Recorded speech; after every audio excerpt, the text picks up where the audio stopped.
The Western Conference is falling apart. Zion Williamson has been out for the Pelicans since January 4th. At that point, they were 23-14, good for third in the Western Conference. Since then, the Pelicans have fallen to 9-20, winning only 3 of their last 10 games, which puts them at the 10 spot. In a win last night, they lost Ingram mid-game due to injury. There's no indication it will be long-term, but Ingram himself has also missed plenty of time this year.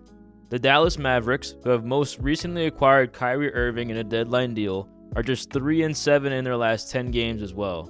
Just last night, they lost to a banged-up Pelicans team, all while Luka has been laboring an injury that has been clarified as a left thigh strain. In the post-game presser, Luka said that the injury initially possibly occurred in the second game after the All-Star break, which would have been the devastating loss to the Lakers. If that is the case, Luka has been playing on a bum leg for the last 5 games. The Mavericks now sit in the 8th spot. The Minnesota Timberwolves lost Karl Anthony Towns to an injury in November in what was initially reported to be a 46-week timetable. Cat hasn't played since November 28th, and the Wolves have been playing 500 balls since he's departed. The hope for Cat is to return within the next few weeks, but the fit of the team is definitely concerning. The Wolves leverage their whole future for Rudy Gobert, which looks like it may be one of the worst trades ever. The Wolves also moved on from D'Angelo Russell while Cat has been gone, which means the team is going to need a lot of assimilation. The Cat-Gobert combo has already looked questionable to start the season, but now they only have 4 weeks to get their act together in the frontcourt while playing with a new point guard. The Memphis Grizzlies have been a circus lately due to all the drama with Ja Morant, leaving a giant hole in their roster. The news around Ja and his off-court actions have been talked about ad nauseum, so it's not necessary for me to discuss that. In other Grizzlies news, it was reported that Steven Adams would likely miss the rest of the season due to a stem cell injection into his injured knee. He's been hurt since January 22nd, and the Grizzlies have truly struggled since then. The Grizzlies are 7-11 since Adams' departure. Knowing that Adams will be out for longer, and the uncertainty of Ja's availability for the future, it's hard to take Memphis seriously right now.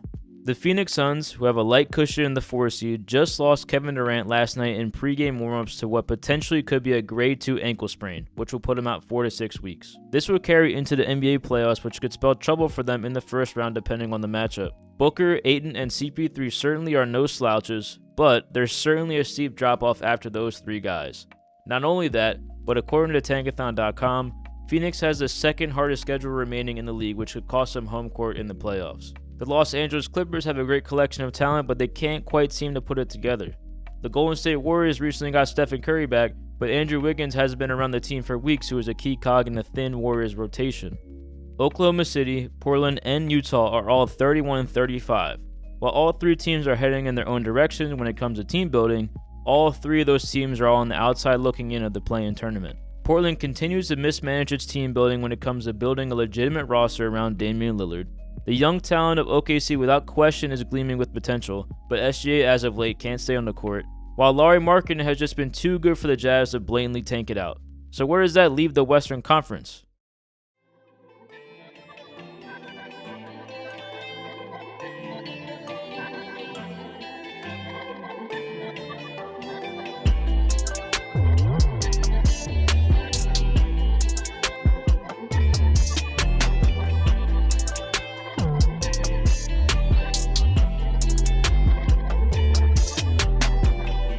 The Los Angeles Lakers have been playing great basketball as of late, and it's hard to ignore. The Lakers made a big splash at the trade deadline to retool their roster, which was sorely needed. Their goal was to undo the Westbrook trade of the past, a trade that should have never happened. It was a bad fit for LeBron and Anthony Davis, a bad fit for Russell Westbrook, bad vibes for everyone, and quite honestly just not a good basketball team because of it. At the deadline, the Lakers unloaded Russell Westbrook, Juan Toscano Anderson, Damian Jones, and their first-round pick in 2027 in exchange for D'Angelo Russell, Malik Beasley, and Jared Vanderbilt. As it stands today, this trade has been an incredible get for Los Angeles. Malik Beasley is a microwave scorer, but most importantly a movement shooter, a type of player that the Lakers have been missing for quite some time, and honestly, a type of guy LeBron has rarely played with over the course of his career. Beasley can shoot off the dribble, off the catch, stand still, coming off pin downs, and in transition. Just having that type of player on the floor warps the offense in favor of the Lakers. Not only does it greatly benefit LeBron, but it greatly benefits AD. Jared Vanderbilt, which in my opinion might have been the best get of the trade, is a Swiss Army knife defender who brings a ton of versatility, all while bringing the energy on offense. D'Angelo Russell is a combo guard who could do a little bit of everything on offense for the Lakers. He's a 3-level scorer who can play both on and off the ball, all while being a very capable playmaker. In theory, he's a great secondary ball handler to play alongside LeBron. Since D'Angelo Russell is a solid 3-point shooter, unlike their former starting point guard, he will be able to provide some gravity to space the floor, which will be great for Anthony Davis when they share the floor together. Since the Lakers have assembled their new team, the Lakers are 8-4. The crazy part about this is that the team really hasn't been healthy since the deadline. Their new starting five has only played in one full game together, and that was against the New Orleans Pelicans on February 15th, where they trounced them 120-102. Unfortunately, D'Lo turned his ankle the following game. LeBron has been in and out of the lineup, and since then, the load has been placed on Anthony Davis' shoulders. AD has played 9 games out of the Lakers' last 10-game stretch, and in those 9 games, he averaged 26 points, 14 rebounds, and just under 3 blocks per game. In those 10 games, the Lakers are 7-3. Davis has been a huge part of the Lakers' success lately and will continue to have to hold down the fort as the Lakers' playoff push continues to trek on.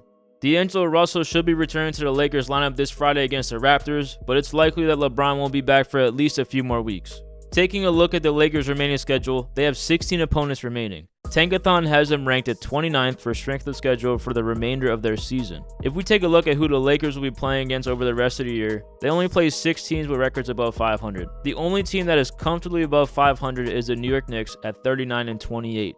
The Suns are currently 37-29, but with the Kevin Durant news, I imagine they will have some ups and downs between now and his return.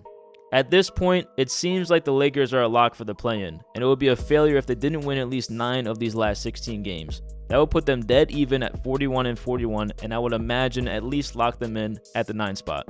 If the Lakers finish the season at the 9 seed, they will certainly have a very tough playoff road if they want to amount to any postseason success. Looking at the 9-10 play-in matchup, OKC certainly has the talent to knock off the Lakers in a 1-game matchup. SGA is one of the most talented guys in the league right now and helped spoil LeBron's big night when he broke the scoring record. If the Pelicans are healthy with Zion and Brandon Ingram, and they get to the 10th spot, they certainly could cause some troubles themselves too. If the Lakers win their 9-10 matchup, they will then have to play the winner of the 7-8, which could be the Warriors, the Clippers, the Timberwolves, or the Mavericks. I can't see Minnesota giving the Lakers much trouble considering what they have going on, but a healthy Clippers, Mavericks, or Warriors squad has more than enough firepower to battle with anyone in the league right now. If they win both play-in games, they will have to continue to battle uphill as they would almost certainly face the number 1 seed Denver Nuggets in a first-round matchup. If you look at the history between these two teams since the 1920 season, it's actually quite interesting. The Lakers and Nuggets have squared off 14 times and the Lakers have won 8 of those games. This season alone, they won their season series 2-1. All 3 of their games against the Nuggets came before the trade deadline, so it's safe to say they will be seeing a different team come playoff time if the Lakers make it that far. When you look at the post-deadline Lakers and how they stack up against the rest of the West, they certainly have the talent and the versatility to match up with anyone. In my opinion, the biggest test will be for the coaching staff. Darvin Ham is a longtime NBA assistant, but a first-time head coach this year for the Lakers. In a year of a lot of ups and downs, Ham has received a lot of criticism for his coaching performance. I will be curious to see how well he does come playoff time. Other than that, there's no reason to count this squad out. No 8 seed has ever won an NBA championship. The one thing that sets this potential 8 seed Lakers team apart from all the others is that no 8 seed has ever had LeBron James.